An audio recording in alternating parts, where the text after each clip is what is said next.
పాండవులు వనవాసం సమయంలో ఒకరోజు అందమైన సువాసన గల ఒక పుష్పం ద్రౌపది చెంత వచ్చి పడింది. ఆ అందమైన సువాసన గల పుష్పానికి తన్మయం చెందిన ద్రౌపది ఆ పూల మొక్క కావాలని భీముడిని అడగగా, ఆ పూల మొక్క సుగంధం వచ్చిన మార్గాన అరణ్యంలోకి వెళ్ళాడు. వన్యమృగాలను సైతం లెక్క చేయకుండా ఒంటరిగా వెళ్తున్న ఆ మార్గానికి అడ్డుగా హనుమంతుడు ఒక ముసలి వానరం వేషంలో పడుకొని ఉంటాడు.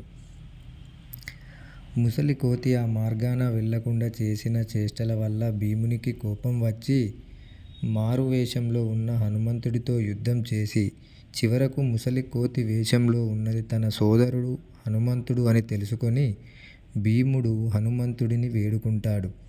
అప్పుడు హనుమంతుడు భీముడితో, నీవు ఈ మార్గాన వెళితే ఆపదలో పడతావని నిన్ను వెళ్లకుండా అడ్డుకున్నాను అని చెప్పి భీముడిని కౌగిలించుకున్నాడు.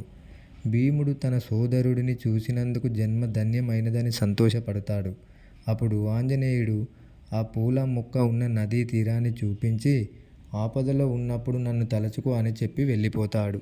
విన్నారు కదా ఫ్రెండ్స్, ఈ వీడియో నచ్చినట్లయితే సబ్స్క్రైబ్ చేసుకొని లైక్ చేసి షేర్ చేయండి. మరిన్ని వీడియోలు చేస్తాను. Bye friends.